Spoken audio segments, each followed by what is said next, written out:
que Paul, il avait le Saint-Esprit de Dieu. Et l'Esprit de Dieu ne s'attache jamais avec d'autres esprits.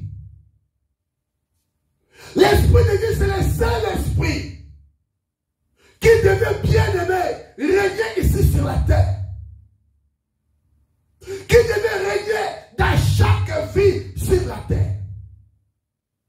L'Esprit de Dieu, c'est l'Esprit qui devait être partout. Bien aimé, là où se trouvent les fils des hommes. C'est ainsi. La Bible nous parle que le cœur de Paul s'irritait en dedans de lui. L'esprit de Paul, parce qu'ici quand on parlait de l'esprit de Paul, c'est l'esprit qui animait Paul. C'est le Saint-Esprit. Bien aimé, laisse-moi vous dire. Là où il y a les idoles, le Saint-Esprit ne sera pas tranquille. Le Saint-Esprit ne sera pas dans la joie.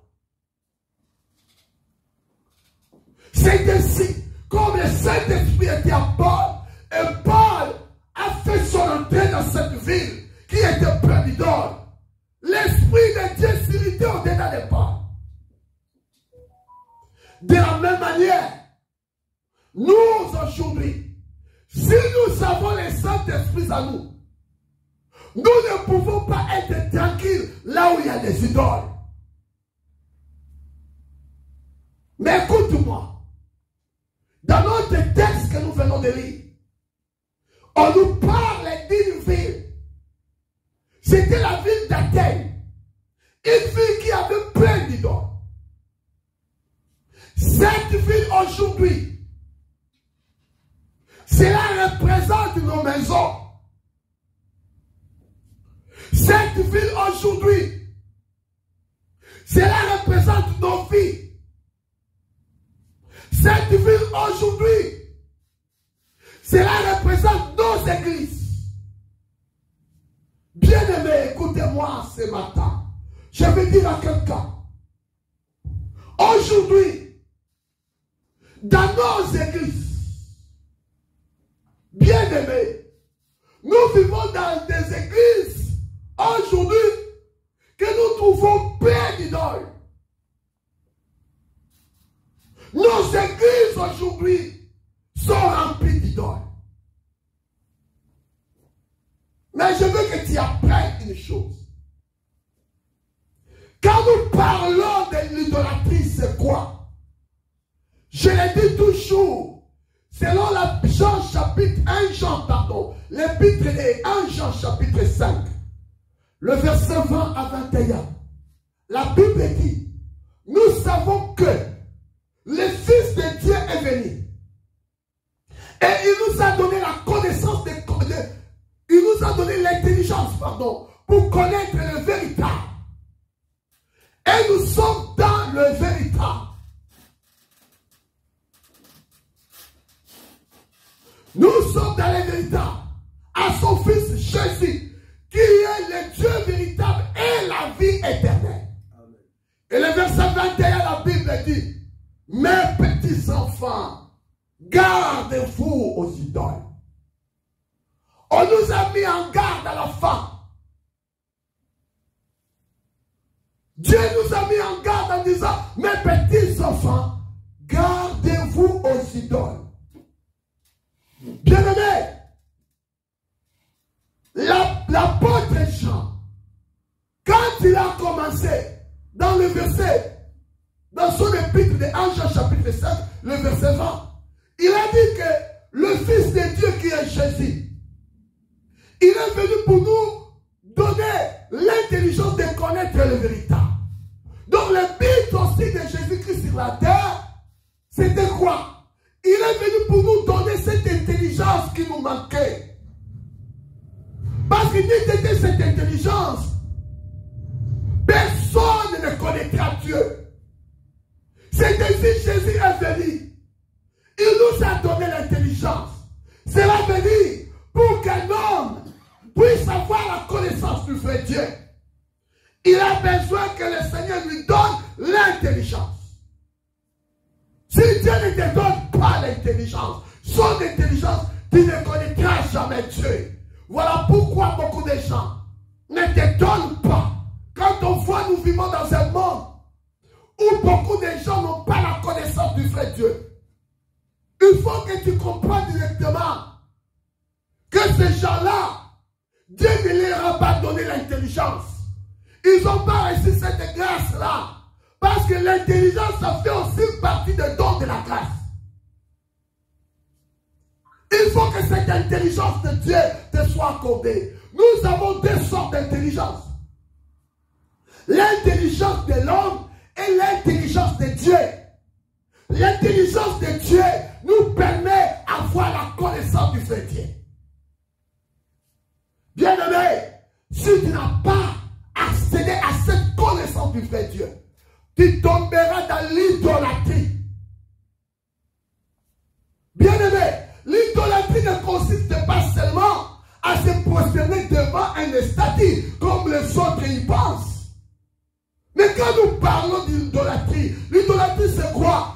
C'est tout ce que nous adorons en dehors du véritable Dieu.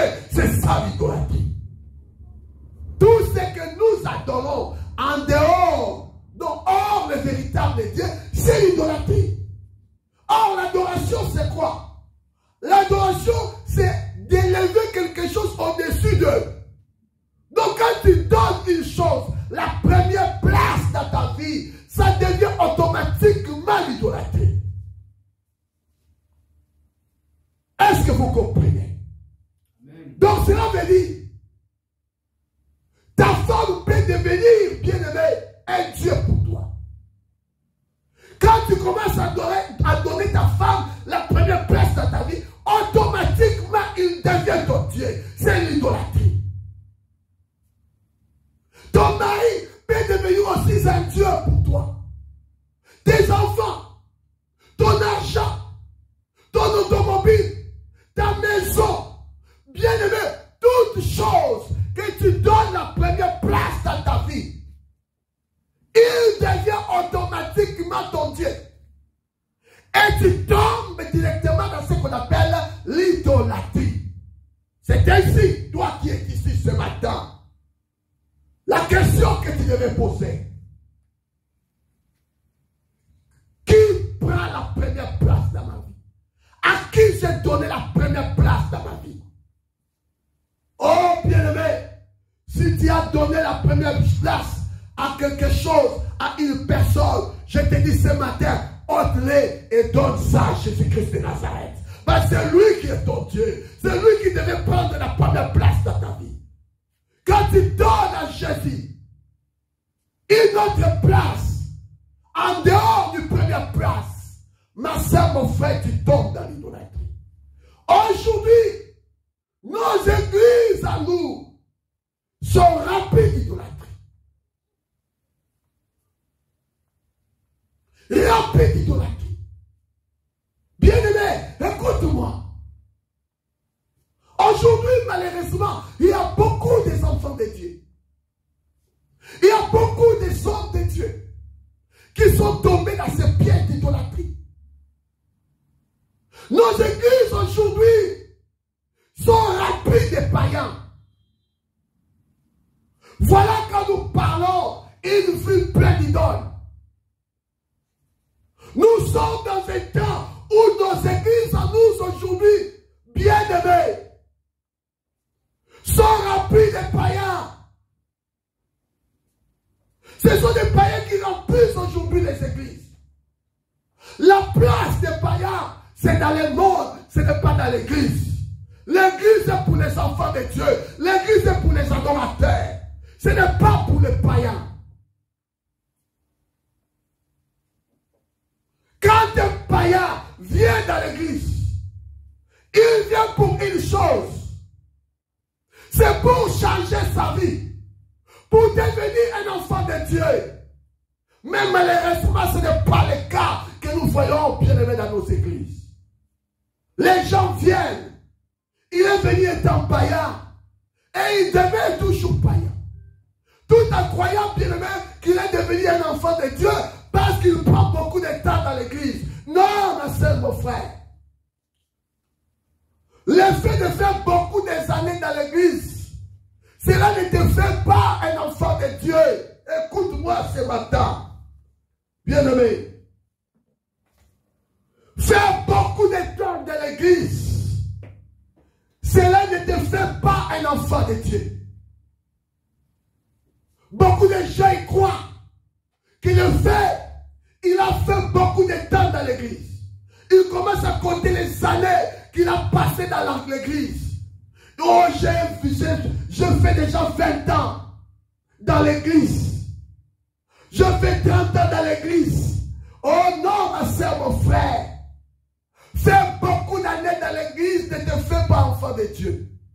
C'est comme il y a un adage disant, bien-aimé, un morceau de bois. Même si, c'est-à-dire longtemps dans l'eau, cela ne deviendra pas un poisson. Ne crois pas que tu prends un morceau de bois, tu le jettes dans l'eau. Bien-aimé, ne crois pas que le fait de durer longtemps dans l'eau, que le morceau de bois sera bien changé à un poisson. C'est impossible. Il restera toujours un morceau de bois. De la même manière, quand tu viens dans l'église étant païen, ma soeur, mon frère, le fait de demeurer dans l'église ne te fera pas un chrétien, ne te fera pas un enfant de Dieu. Mais pour devenir un enfant de Dieu, bien-aimé, Dieu nous appelle à la repentance. Aujourd'hui, malheureusement, beaucoup de gens, bien-aimés, ils ont oublié. Ils ont oublié, mes sœurs et frères, à se repentir. Ils ont rejeté, bien-aimé, ce que nous appelons la repentance. Les gens, ils sont devenus dignes d'entendement. Aujourd'hui, malgré nous crions, nous appelons les gens de venir à Jésus. Mais les gens, ils croient déjà, ils sont déjà habitués dans l'église. Laisse-moi vous dire, il y a beaucoup de gens. Il y a beaucoup de raisons, pardon, qui nous fait regagner l'église de Dieu. Je veux aujourd'hui te mettre devant, bien-aimé, ton début ou ton départ. Comment tu as, bien-aimé, commencé à venir dans l'église? Comment tu as commencé, bien-aimé, ta vie de l'église? Je dis bien vie de l'église. Parce qu'il y a certaines personnes, ils sont venus dans l'église parce qu'on t'a dit, tu as vu que tu avais beaucoup de problèmes qui te dépassaient, beaucoup de problèmes par lesquels tu ne trouvais pas la solution. Il y a eu quelqu'un qui est venu te dire, ma soeur, mon frère, dans ton état, dans ton problème, si tu as besoin de la solution, il faut commencer à prier. Il faut chercher une église. Et toi, tu es venu dans une église. Pourquoi? Parce que tu as accablé les problèmes. Tu as besoin d'avoir la solution dans tes problèmes. Et quand tu es venu, au lieu de faire maintenant le vrai départ pour commencer la vie de l'église, toi, tu as oublié. Tu n'as pas compris qu'il y a un départ pour que tu commences la vie dans l'église. Bien-aimé, écoute-moi. Dans le temps des enfants d'Israël, il n'était pas permis à un incirconcis d'y entrer dans le temple de Dieu. Cela a voulu coûter la vie de Paul. Parce qu'il était avec quelqu'un que tout le monde connaissait qu'il était un païen. Son père, il était un grec. Mais ils ont dit, les pharisiens ont dit que Paul, il a entraîné cet homme-là. Il a ramené cet homme-là dans l'assemblée, dans le temple de Dieu. Et voilà la cause qu'ils ont accusé Paul pour arrêter Paul et pour tuer Paul. Parce qu'il a entraîné tout simplement un incirconcis dans le temple de Dieu. Ma sœur, hier, entrer dans l'église de Dieu, pour aller dans les temples de Dieu, pour entrer dans les temples, il faut que tu sois un circoncis. Les incirconcis ne franchissaient pas les parvis du temple parce qu'ils n'avaient pas droit. Parce que les temples étaient pour les enfants de Dieu, étaient pour le peuple de Dieu. De la même manière, l'église de Dieu. L'église est pour les enfants de Dieu. C'est les enfants de Dieu qui viennent ici pour adorer leur Dieu. Nous ne privons pas que les païens viennent dans l'église. Mais nous demandons à quelqu'un qui est païen, qui n'a pas encore donné sa vie à Jésus, qui ne s'est pas encore réparti de ses péchés, qui devait remettre leur vie à Jésus. Oh ma sœur, laisse-moi vous dire ce matin, Jésus a besoin de nous. Il a besoin, bien-aimé, que toute personne qui vient dans son église de se repentir de ses péchés. Voilà pourquoi aujourd'hui, j'appelle chacun de nous à la repentance. Tu regardes ta vie à la lumière de la parole. Est-ce que moi je suis païen? Si tu veux comprendre que tu es encore païen, regarde ta vie à la lumière de la parole. Regarde ta vie à la lumière de la parole. L'heure est venue, mes sœurs et frères, pour que nous donnions notre vie à Jésus. L'heure est venue pour qu'on se répande de nos péchés. Jésus-Christ nous appelle. Il a dit, répandez-vous car le royaume des cieux est proche. Jusqu'à quand tarderas-tu à changer ta vie? Aujourd'hui, mes sœurs et frères, nous avons même des ministres païens. Nous avons des apôtres païens. Nous avons des prophètes païens. Nous avons des évangélistes païens, des pasteurs païens, des docteurs païens. Nous avons des diacres. Tous ces titres ecclésiastiques. Aujourd'hui, ce sont des païens qui les emportent aujourd'hui. C'est pour cela, mes sœurs et frères, je suis en train de lire. Mais si c'est toi qui es ministre, tu te dis un prophète, tu conduis le peuple de Dieu, et tes cheveux sont défrisés comme une femme. Vous savez, il a laissé les cheveux.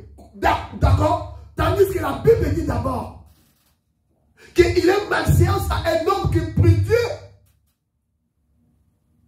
avec de longs cheveux. La Bible dit l'homme ne peut pas non plus garder, bien aimé, il ne peut pas avoir de longs cheveux. Mais lui, il n'a pas resté là. Il a encore défrisé ses cheveux comme une femme. Ma soeur, mon frère, regarde les gens que nous avons aujourd'hui dans nos églises. Un homme de Dieu, un conducteur du peuple, avec des longs cheveux défrisés. Mais, quoi, bien aimé, je me pose la question, mais les fidèles seront comment? Si toi-même tu es dans cet état-là, alléluia, quel sera l'état de tes fidèles? Voilà pourquoi aujourd'hui, nous voyons dans nos églises, les hommes qui viennent aujourd'hui dans nos églises avec des cheveux tressés. Parce que le pasteur déjà, il a des cheveux, de longs cheveux, bien aimés, comment? Défrisés.